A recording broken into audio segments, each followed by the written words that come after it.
आज बिल्कुल देखिए, आतिशी अरविंद केजरीवाल के घर पर हैं क्योंकि उनको एक प्रोग्राम में जाना है। उस प्रोग्राम में अरविंद केजरीवाल खुद मौजूद रहेंगे। दिल्ली के किराड़ी में वो प्रोग्राम होना है। स्कूल से जुड़ा हुआ प्रोग्राम है जिसमें आतिशी और अरविंद केजरीवाल दोनों होंगे। लेकिन सबसे बड़ी विडंबना आप ये देखिए कि क्राइम ब्रांच की टीम आतिशी के घर के बाहर मौजूद है। वो आतिशी से मिलना चाह रही है, उनको वो नोटिस सर्व करना चाह रही है। और वो नोटिस एक ऐसा नोटिस है जिसमें तमाम सबूतों के बारे में क्राइम ब्रांच जिक्र कर रही है कि आप जो एलिगेशन लगा रहे हैं उसके पीछे आपका आधार क्या, आप वो सबूत हमें दे दीजिए, हम उसमें आगे इन्वेस्टिगेशन कर लेंगे। उस नोटिस में किसी को भी पार्टी नहीं बनाया जा रहा है। उस नोटिस में किसी को भी दोषी या आरोपी नहीं बोला जा रहा है। वो नोटिस में सिर्फ इतना है कि आप लोगों ने एलिगेशन लगाए हैं, 25 करोड़ रुपए भ्रष्टाचार के बड़े आरोप लगाए कि एक विधायक को 25 करोड़ रुपए दिया जा रहा है। तो उस नोटिस के जवाब आपको देना है, वो सबूत आपको क्राइम ब्रांच को देना है। और इंतजार करते हुए क्राइम ब्रांच की तस्वीर आप देख लीजिए। ये सफेद रंग की स्कॉर्पियो गाड़ी आप देख रहे हैं, इसी के अंदर एसीपी मौजूद है जो इंतजार कर रहे हैं आतिशी का। लेकिन आतिशी कहां है? वो आतिशी दिल्ली के मुख्यमंत्री अरविंद केजरीवाल के घर पर है। क्राइम ब्रांच इंतजार इसलिए कर रही है कि आतिशी से वो मिल ले,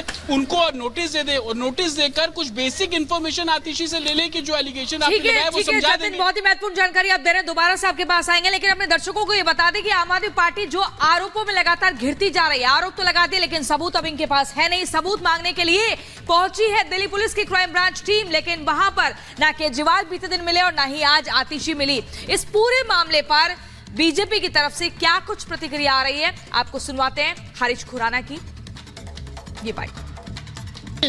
झूठ बोला है तो उसका जवाब तो देना पड़ेगा, चाहे वो आतिशी हो चाहे वो अरविंद केजरीवाल हो। अब नहीं चलने वाला कि आप आरोप लगाओ और भाग जाओ। आपने अगर आरोप लगाए हैं तो सबूत तो देने पड़ेंगे, ये बात तय है। जिस प्रकार से आपने भारतीय जनता पार्टी के ऊपर आतिशी जी ने भी और अरविंद केजरीवाल जी ने भी आरोप लगाया कि भारतीय जनता पार्टी के लोग आम आदमी पार्टी के एमएलए को खरीदना चाहते हैं और लोटस 2 करना चाहते हैं। लोटस 1 में भी आपने यही आरोप लगाए थे, लोटस 2 में भी आपने यही कहा कि हम भारतीय जनता पार्टी करना चाहती है। तो भारतीय जनता पार्टी का हर व्यक्ति एक बात पूछ रहा है आपसे कि ऐसे व्यक्ति कौन से एमएलए हैं जो आप कह रहे हो खरीदना चाहते हैं, उनके नाम बताइए। और जो व्यक्ति खरीद रहे हैं भारतीय जनता पार्टी के, जरा उनके नाम बता दीजिए। अब नहीं चलने वाला, अब तो आपको नाम बताने होंगे, अन्यथा कानून का सामना करना होगा। यहाँ पर सुना क्या कुछ उनका कहना है। वो सीधे तौर पर कह रहे हैं कि आरोप आपने लगा दिए तो अब नाम तो आपको बताना ही होगा। जतिन हमारे साथ लगातार बने हुए हैं। जतिन, जब ये आरोप लगाए गए थे तो आम आदमी पार्टी खुद ये कहती नजर आई थी कि हमारे पास पर्याप्त सबूत है, वक्त आने पर हम दिखाएंगे। तो नोटिस जब मिल रहा है और कहा जा रहा है कि आप सबूत पेश कीजिए, विधायकों के नाम बताए, तो फिर ये आंख मिचोली का खेल क्यों खेला जा रहा है? पहले केजरीवाल खेलते हैं, अब आतिशी खेल रही हैं। आज बिल्कुल आप इस पूरे प्रकरण की टाइमलाइन पर जब नजर डालेंगे तो आप समझ पाएंगे कि ऐसा क्यों हो रहा है। बीते सोमवार को इस तरीके से प्रेस कॉन्फ्रेंस आतिशी द्वारा की गई। बीते सोमवार क्या हो रहा था? बीते सोमवार बिहार में जो राजनीतिक संकट चल रहा था उसको लेकर बिहार से बड़ी खबरें आ रही थी। उसी दौरान आतिशी प्रेस कॉन्फ्रेंस करती है, तो कहीं ना कहीं उस मौके को भुनाने की कोशिश, इसको लेकर बीजेपी अब बहुत हमलावर है। और जिस तरीके से बीजेपी के तमाम दिल्ली के नेताओं से आप बात कर लेंगे तो वो यही बोल रहे हैं कि जब आरोप आप लगाते हैं और सबूतों की बात करते हैं और समय आने पर उन सबूतों को सार्वजनिक करने की बात करते हैं, और जब आपसे एजेंसी वो सबूत मांग रही है तब आप आंख मिचोली का खेल खेल रहे हैं। क्राइम ब्रांच की टीम आतिशी के घर के बाहर मौजूद है, लेकिन आतिशी कहां है? आतिशी अरविंद केजरीवाल के घर पर है।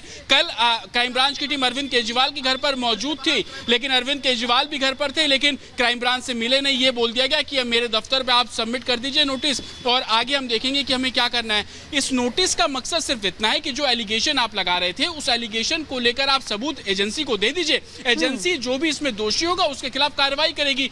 आम आदमी पार्टी के मुताबिक बीजेपी के जो तमाम नेता हैं वो खरीद फिरोख कर रहे हैं, 25 करोड़ रुपए आम आदमी पार्टी के विधायकों को दे रहे हैं। तो आप उन नेताओं के नाम बता दीजिए। जो वॉइस रिकॉर्डिंग की आप बात करते हैं वो वॉइस रिकॉर्डिंग आप एजेंसी को दे दीजिए, वो जांच कर लेंगे और जिसकी भी वॉइस रिकॉर्डिंग होगी उसके खिलाफ कार्रवाई कर ली जाएगी। यही कारण है कि क्राइम ब्रांच को इंतजार करना पड़ रहा है। कल हमने देखा 5 घंटे आम आदमी पार्टी दावा कर रही है, लेकिन सबूत सामने रखने से अभी फिलहाल कतराती हुई नजर भी आ रही है। चलिए जतिन, लौटेंगे हम आपके पास, लेकिन उससे पहले हम आपको सुनाते हैं कि बीजेपी के नेता मनजिंदर सिंह सिरसा क्या कुछ इस पूरे मुद्दे पर कहते हुए नजर आए, क्योंकि वक्त है कि भारतीय जनता पार्टी इस पर तमाम सवाल एक के बाद एक उठाती हुई नजर आ रही है। बीजेपी कोई ऐसा काम नहीं करती है, कोई राजनीतिक मतभेद के कारण नहीं होता है। जो जैसा करता है देश का कानून अपने हिसाब से उस पर कार्रवाई करती है। जो चाहे वो लालू जी हों, तेजस्वी जी हों, हेमंत सोरेन जी हों, चाहे वो केजरीवाल जी हों, चाहे इस प्रकार के जो लोग हों। जतिन हमारे साथ लगातार बने। जतिन देखिए, अब ये सवाल बहुत बड़ा है। 3 दिनों की जो मोहलत दी गई है क्राइम ब्रांच की तरफ से, क्या अरविंद केजरीवाल 3 दिन बाद जवाब दे पाएंगे या नहीं? क्या इसके बाद अगर जवाब नहीं दिया तो कितनी बड़ी मुश्किल खड़ी हो सकती है अरविंद केजरीवाल के लिए? पहला ये, और दूसरा ये कि आपने प्रेस कॉन्फ्रेंस करके भी कह दिया खरीद फरोख्त की गई है, लेकिन अब सबूत देने के नाम पर कुछ भी नहीं है। क्या कुछ इस पूरे मामले पे जानकारी? आज बिल्कुल देखिए, अरविंद केजरीवाल को जवाब देना है, वो क्या जवाब देंगे वो अरविंद केजरीवाल ही तय कर पाएंगे। लेकिन सबसे बड़ा सवाल ये कि तमाम सबूत, उन सबूतों को लेकर क्राइम ब्रांच कल अरविंद केजरीवाल के घर के बाहर खड़ी रही और आज आतिशी के घर के बाहर। आपको मैं तस्वीरें दिखा दूं कि एसीपी को आप सामने देख रहे हैं, हालांकि वो अपने ऑफिसर से यहाँ पर डिस्कस कर रहे हैं। हम लगातार कोशिश भी कर रहे हैं उनसे बात करने की। उनका ये कहना है कि अभी वो वेट एंड वॉच की स्थिति में है। ऐसी तस्वीर हमने कल देखी थी कि जब अरविंद केजरीवाल के घर के बाहर यही एसीपी पंकज अरोड़ा थे, अपने साथियों के साथ वॉक कर रहे थे, इंतजार कर रहे थे कि अंदर से बुलावा आ जाएगा और एसीपी साहब अंदर जाएंगे और नोटिस सबमिट करेंगे, उनके हाथ में नोटिस थमाएंगे और उसके बाद निकल जाएंगे। लेकिन ऐसा नहीं हुआ। 5 घंटे तक वो इसी तरीके से इंतजार करते रहे, लेकिन कोई जवाब अंदर से नहीं आया। एक प्रवक्ता आते हैं, वो दिल्ली पुलिस को ही कहीं ना कहीं नौटंकी करने के आरोप लगाते हैं और वहां से चले जाते हैं मीडिया के सामने बाइट देकर। लेकिन क्राइम ब्रांच का ये कहना है कि वो इस पूरे मामले को इन्वेस्टिगेट कर रहे हैं। सवाल उस नोटिस में इतने ही लिखे हैं कि उन 7 विधायकों के नाम आप बता दीजिए जिनको खरीद फिरोख्त करने की कोशिश की गई। जतिन, वैसे अक्सर इस तरह के मामलों में क्या होता है, क्या कानूनी दांवपेच क्या होता है? अगर नोटिस का जवाब नहीं दिया जाता तो क्या एफआईआर होती है? जी बिल्कुल, देखिए इनिशियली तो ऐसा ही होता है कि अगर आपको नोटिस दिया गया और 3 दिन में आपने उस नोटिस का जवाब नहीं दिया तो कोशिश ये होती है एजेंसी की कि दोबारा से एक और नोटिस दे। उसको रिमाइंडर के तौर पर नोटिस बोला जाता है। एक और नोटिस देने के बाद अगर दूसरे नोटिस का भी जवाब नहीं आता तब जाकर पुलिस उनकी इन्वेस्टिगेशन, क्योंकि ऐसा नहीं है कि ये सबूत देंगे उसके बाद ही कोई एजेंसी अपनी जांच शुरू करेगी। पैरेलल लेवल पर क्राइम ब्रांच की इस पूरे मामले में इन्वेस्टिगेशन शुरू हो चुकी है। अगर उनको लगता है कि कुछ सबूत है तो फिर पुलिस इस पूरे मामले में एफआईआर भी दर्ज कर सकती है। लेकिन पहले नोटिस देने के बाद एक दूसरा नोटिस दिया जाता है। अगर कोई जवाब वहां से नहीं आता उसको रिमाइंडर नोटिस के तौर पर देखा जाता है और उसके बाद अगर जो चीजें आगे सामने आएंगी कोर्ट का दरवाजा भी खटखटाया जा सकता है। लेकिन अभी इस पूरे मामले में ये बोलना बहुत ज्यादा जल्दबाजी है कि ये आगे एजेंसी क्या कार्रवाई करेगी। और ये आप जैसा बता रहे हैं कि रिमाइंडर नोटिस, यानी कि जिस तरह से ईडी बार बार समन भेज रही है, क्राइम ब्रांच भी अब एक बार फिर से नोटिस भेजेगी और फिर देखेगी कि अगला कदम क्या उठाना है। इस पूरे मामले पर बीजेपी नेता मनजिंदर सिंह सिरसा का क्या कुछ कहना है, अब वो आपको सुनवाते हैं। एक बार मुझे लगता है कि ये देश में पहली बार ऐसा हो रहा है कि एक चुना हुआ मुख्यमंत्री ही संविधान को मानने को तैयार नहीं है, क्योंकि करप्शन के केस में वो सुरेन जी की तरह फंसा हुआ है। उसको पता है, जैसे सुरेन जी को पता था कि मैं जैसे ही सामने जाऊंगा मेरे पास उनके सवालों के जवाब नहीं, मैं अरेस्ट हो जाऊंगा। ऐसे ही अरविंद केजरीवाल जी जानते हैं, उनके साथी संजय सिंह जी, उनके साथी मनीष सिसोदिया जी अरेस्ट होने के बाद उनकी जमानत के दौरान उनको नाम मिलने पे इतने सारे डॉक्यूमेंट ईडी दे चुकी है। उन सबको डॉक्यूमेंट्स के चलते अरविंद केजरीवाल भी बच नहीं सकते। लेकिन आज देखिए कि ईडी कोर्ट में गई है और कोर्ट में भी जाकर उन्होंने अपने सबूत दिए हैं कि हम क्यों अरविंद केजरीवाल जी को बुलाना चाहते हैं। और अरविंद केजरीवाल जी इतनी बात कहकर कि जी उसमें केस में फर्जी है, जी कुछ है ही नहीं, मतलब फर्जी है या असली है, ना उन कोर्ट को मानेंगे, ना हाई कोर्ट को मानेंगे, ना सुप्रीम कोर्ट को मानेंगे।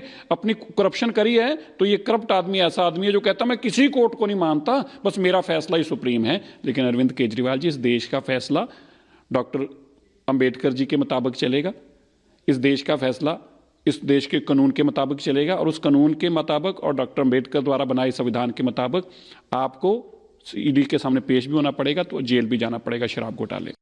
नियम कानून है, उनका पालन करना ही होगा, कहना है मनजिंदर सिंह सिरसा का। जतिन लगातार बने हुए हैं। जतिन, 2 सवाल आपसे करना चाहेंगे। क्या क्राइम ब्रांच उस जगह, उस स्थान पर पहुंच सकती है जहां पर केजरीवाल और आतिशी का कार्यक्रम है नोटिस देने के लिए? और दूसरा, अगर नोटिस का जवाब नहीं दिया जाता है केजरीवाल और आतिशी की तरफ से, तो आगे क्या स्ट्रैटेजी लेकर चल रही है आम आदमी पार्टी? क्या इसको लेकर कोई जानकारी?